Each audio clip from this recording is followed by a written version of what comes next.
Welcome back to the Republic Brothers Podcast. I'm Mike, he's Matt, and this is episode 23. Today is December 28th, 2025. This episode is about what happens when the truth gets buried, leaders play games, and systems fail the people they're supposed to protect. We're talking about the Epstein files, years of secrecy, selective leaks, and narratives meant to divide. We're talking about a war in Ukraine where lives hang in the balance, and we're talking about the United States launching airstrikes on Christmas Day. While back home, an elderly woman is nearly beaten to death in broad daylight by someone who never should have been free in the first place. Let's get started.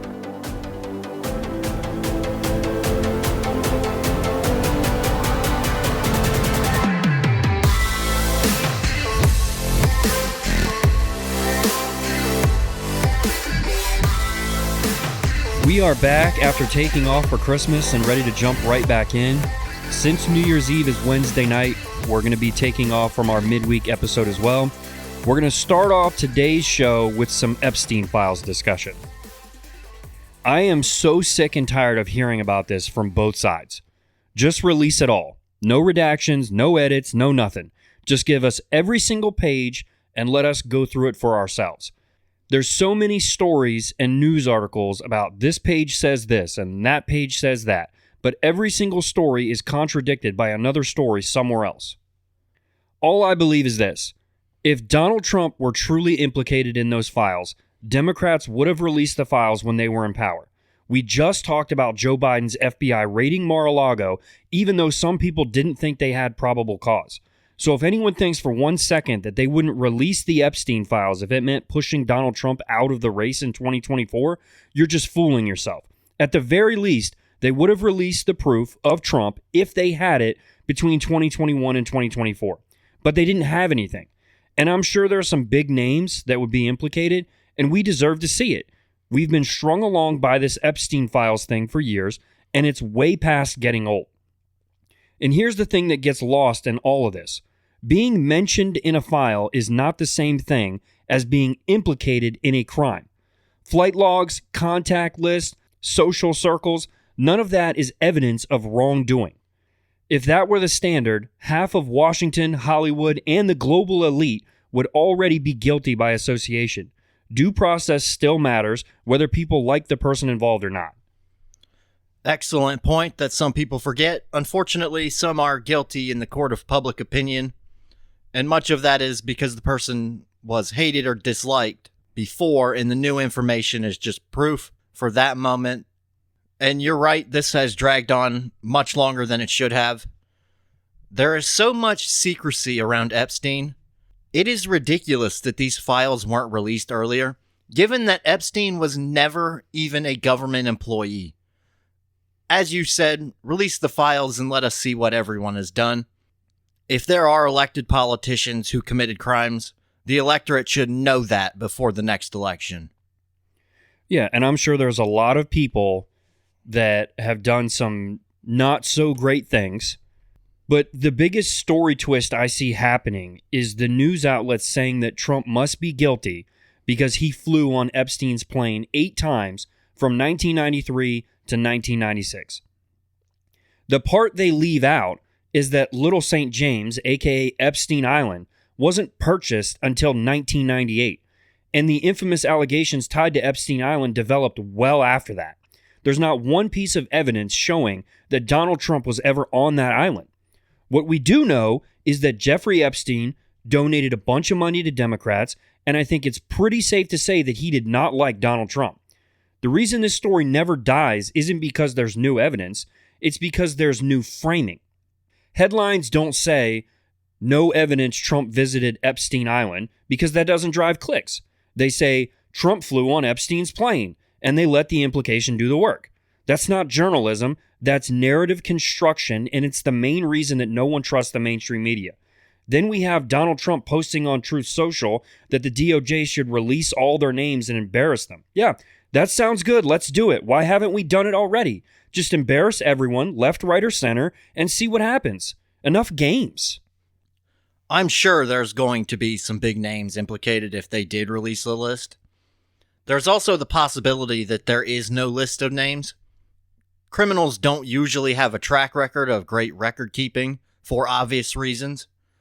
And one thing I don't think people realize, it's worth noting that Epstein was a very wealthy person with a lot of connections to business owners and politicians. Influence peddling is a real thing that wealthy people do all the time. It gains them power and it increases revenue, so many of the wealthiest people do it. For anyone who thinks all wealthy people are clean and honest businessmen, I would encourage you to look into what happens on the large yachts around the world. It wouldn't shock most people to hear that laws get a bit murky when you're not in a functioning country. It is no secret that Epstein did these things on his own island to make it harder to convict him if he was ever caught.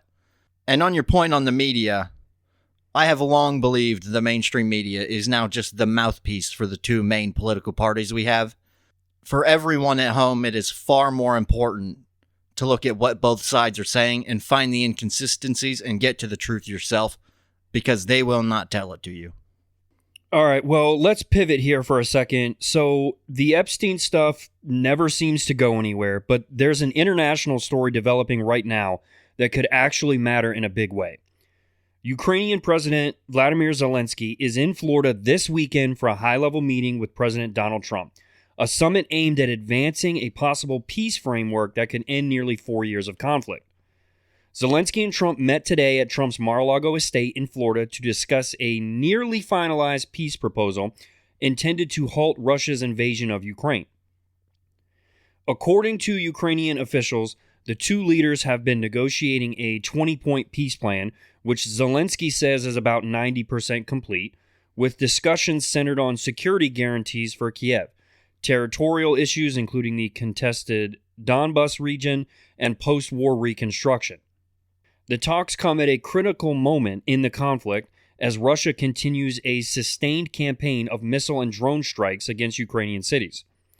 In the hours leading up to this meeting, Russian forces launched a major bombardment on Kiev, killing civilians and knocking out heat and power during winter conditions, a development Zelensky called a deliberate attempt to undermine peace efforts. Zelensky has also been shoring up international support on his way to the U.S. Canada has pledged billions in additional aid, and European leaders have reiterated diplomatic and economic backing for Ukraine's sovereignty. Trump, for his part, has signaled cautious optimism, but stopped short of endorsing the plan outright, noting that nothing is finalized until he approves it. The dialogue represents a continuation of pressure from Washington to reach a negotiated settlement before the end of the year. If they reach that agreement, Ukraine could see enhanced security guarantees, potentially NATO-style protections, in place of a full membership, but many key issues remain unresolved. Russia has so far shown little willingness to accept terms that preserve Ukrainian territorial integrity, and the final outcome of these talks remains uncertain. President Trump says the talks today were productive and that the U.S., Ukraine, and Russia are closer than ever to a peace deal to end the war. He described the discussions at Mar-a-Lago as very good and terrific and said about 95% of the key issues in a draft peace framework have been resolved, but important sticking points still remain, especially around territorial questions. Zelensky echoed the optimism about progress, saying that a 20-point peace plan is about 90% complete and that both sides are continuing negotiations on remaining details, especially security guarantees and how to sequence the next steps. More talks are expected in the coming weeks. Trump indicated he's been in contact with other leaders, including Putin and European allies, and that further meetings might happen in Washington soon to try to lock down a final deal. Bottom line is this. The meeting didn't produce a finished peace deal, but both Trump and Zelensky framed the discussions as closer to a breakthrough than before, with continued negotiation planned. The ongoing peace plan discussions have been a topic for a while, and I just can't see this ending anytime soon. Keeping in mind, Trump may say no deal is finalized until he approves it, but the only countries that really have to agree on it are Russia and Ukraine. The Ukrainian population does not like the idea of turning over land to Russia, but if they were told we would guarantee their security in the future, they might agree to it. I would just like to remind everyone that Ukraine had security guarantees from the US, the UK, and Russia, but look where that got them. There is hesitation for the Ukrainians because they know the security deal did not hold when it was put to the test the last time. I also find it difficult to believe after the 28-point peace plan that was leaked last month, which was very favorable for the Russians, but still wasn't good enough to agree to it. I struggle to believe any deal Trump and Zelensky come to would get Putin's signature. So, do we think that Zelensky is negotiating from strength, or is Ukraine being pushed to the table because of time and resources running out? And same question for Putin and Russia. Ukraine is mostly being pushed to the table by Trump, but Ukraine is negotiating from a pretty big position of weakness. They are losing ground, albeit slowly, while inflicting massive casualties. But Ukraine is suffering a lot of casualties themselves, so there is pressure to end it. The longer the conflict goes, the more likely Ukraine is to lose. We have mentioned before that Western nations do not have the same tolerance towards casualties.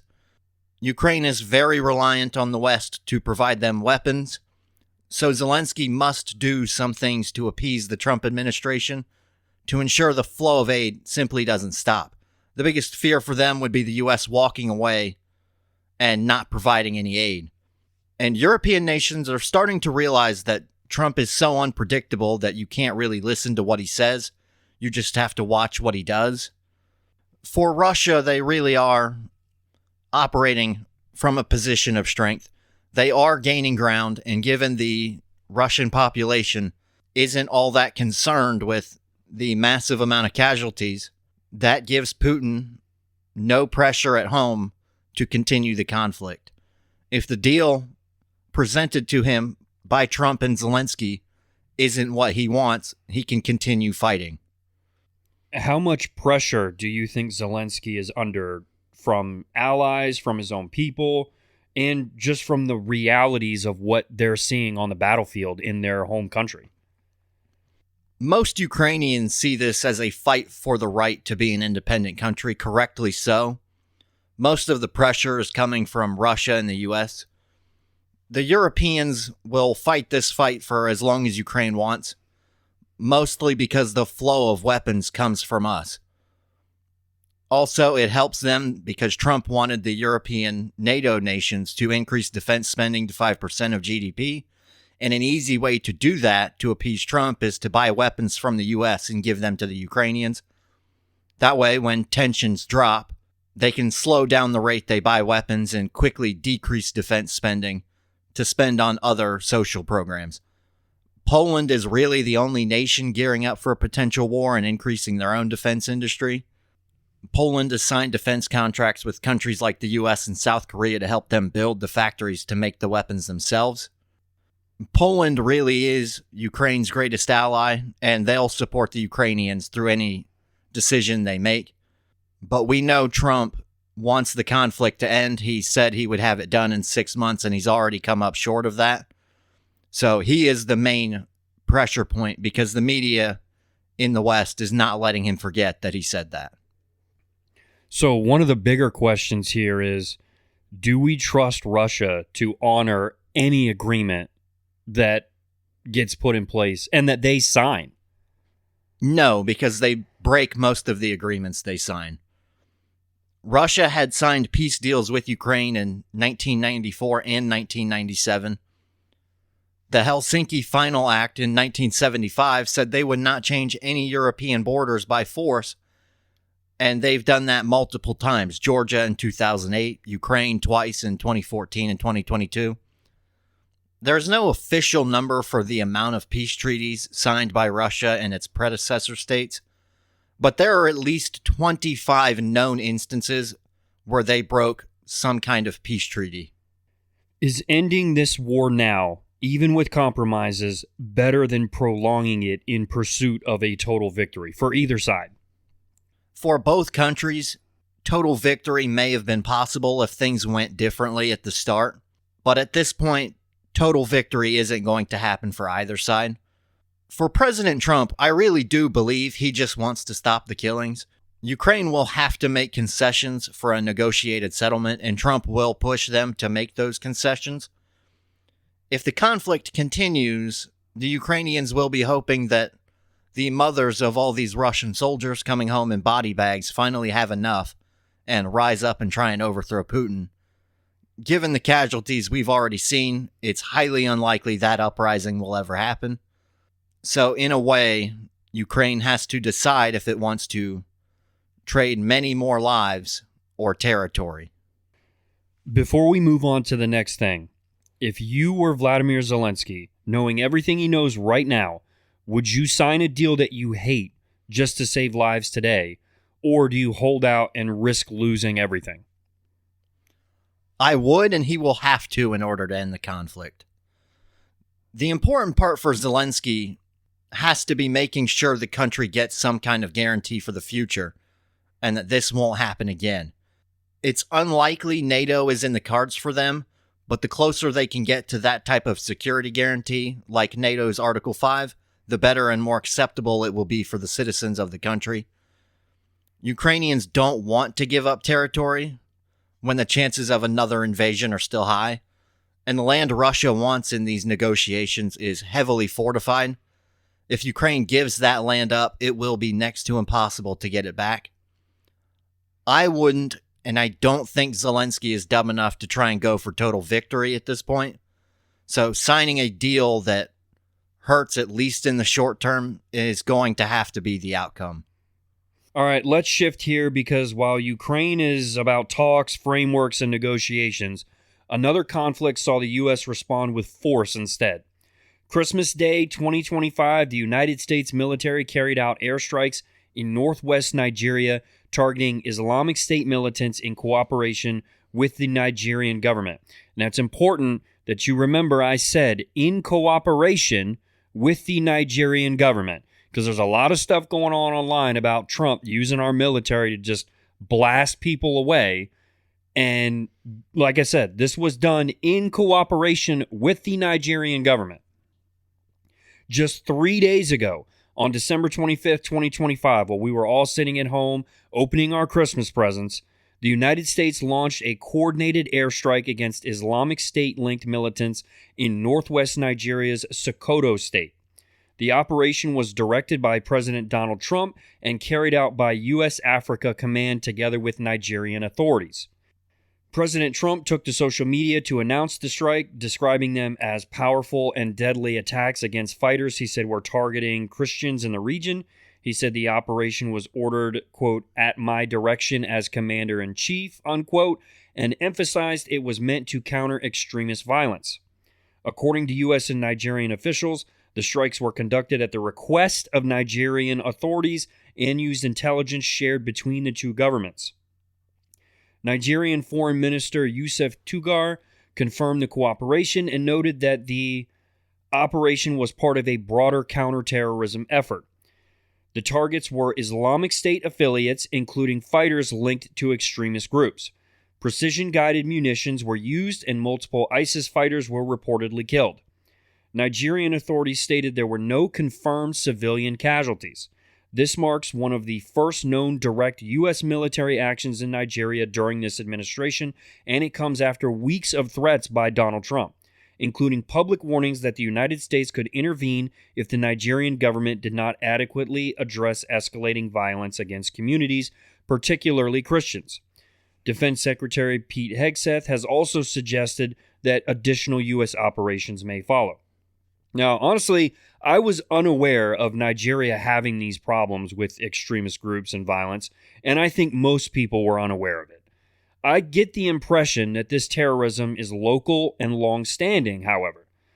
How involved should the U.S. be in these conflicts in Nigeria and conflicts like this abroad across the world? Mike, if I pulled up a map and told you every country that was in a civil war or conflict, there would be a lot of them. The problem is there are so many conflicts in the world and we can't be everywhere at once. The Sahel region of Africa, which is an area south of the Sahara Desert that stretches from the west to the east coast, has seen a massive increase in terrorism, particularly Islamic State terrorists gaining more influence and power in the region. Countries like Niger, Mali, and Burkina Faso have all had issues with terrorism and have all seen military coups in the last couple of years. It is a long-standing issue, but it has gotten significantly worse in the last 5 years. Well, Pete Hegseth suggested it, so can we expect more strikes? I would suspect an occasional strike is likely. I wouldn't expect to see large pressure campaigns, anything like what we see with Venezuela right now, but targeted strikes are likely going to happen from time to time, especially if the Nigerian government is helping. It's worth noting here that Nigeria is just south of the Sahel, and the Nigerian government is democratically elected. So getting some help from the Americans to prevent terrorist attacks in their own country would be a good thing for their own government. Now, in your opinion, do you think that we should be involved, or should we have stayed out of it? When we can get involved in a manner that does not result in boots on the ground or our own casualties, yes. This is simply taking some action that might help people who share similar beliefs to Americans. It's a calculation to determine what we can do to help, but not anger the general public in the U.S., because getting reelected is more important than anything to every politician in the country. All right, let's move on to some news we kind of missed a few weeks ago, but I wanted to circle back and touch on this because it brings up a lot of debate and it's been making the rounds on social media for weeks. December 5th in downtown Seattle, 75-year-old Jeanette Markin was walking near the King County Courthouse when a man approached her from behind and struck her in the face with a wooden board that had a metal screw at the end. The blow caused serious injuries, including a broken nose, cheekbone damage, and permanent loss of vision in one eye. Seattle police identified and arrested the suspect within minutes. Officers recognized him immediately because he's known for random assaults and has a long criminal history, including multiple arrests for violent behavior. He's now charged with first-degree assault and is undergoing a mental competency evaluation ahead of his next court appearance. Community reaction has been strong, with many criticizing how someone with a history of violence was able to be out in public, and a GoFundMe campaign was launched to help the victim's recovery costs. This wasn't a robbery, this wasn't a dispute, this wasn't self-defense. It was purely random violence in broad daylight. Now, here's the debate topics that I keep seeing, and I want to go through them and give our opinions kind of one by one. How is someone with such a long violent record still walking the streets? At what point does rehabilitation stop outweighing public safety? We saw the same thing with Irina Zarutska in Charlotte, North Carolina. Her killer had a history of violent crime, yet he's walking around free and killed someone. Take a minute and think about how you would feel if this was your grandmother or great-grandmother that was attacked like this. There's a big difference between the way the right and the left see crime. The left seem to think the criminal is the actual victim because the system failed them, where the right wants to see justice served and people serve the time they should. My opinion on that is simple. Justice needs to be served, and the worse the crime, the longer the punishment. Prison should be about rehabilitation, and to a degree, it's not great at that. That's a conversation I'm happy to have another time as well. But it's not like violent crime, like in this case, is an accident. The bigger problem is this person didn't understand why what he did was so wrong. And the criminal justice system did not teach him the lessons he needed to learn the first time or any time after that. Actions have consequences, and you should have to deal with those consequences. Releasing someone on cashless bail does not teach them the lesson. Yeah, and we keep coming back to this mental illness debate. Every time we have a shooting or any kind of crime like this, mental illness always comes up. Mental illness can explain behavior, but should it excuse repeated violent acts? My opinion is absolutely not. How many victims is too many before we force institutionalization? When does locking them up become the lesser evil? Ask the family member of a victim what they think. Who are we actually helping by letting these violent repeat offenders back on the street? This is complete and utter system failure by the leaders in Seattle that left an elderly woman permanently injured. Well, the worse the crime, the fewer chances you should be given. You are helping the violent offender, but at the expense of the locals who have to share the streets with that individual.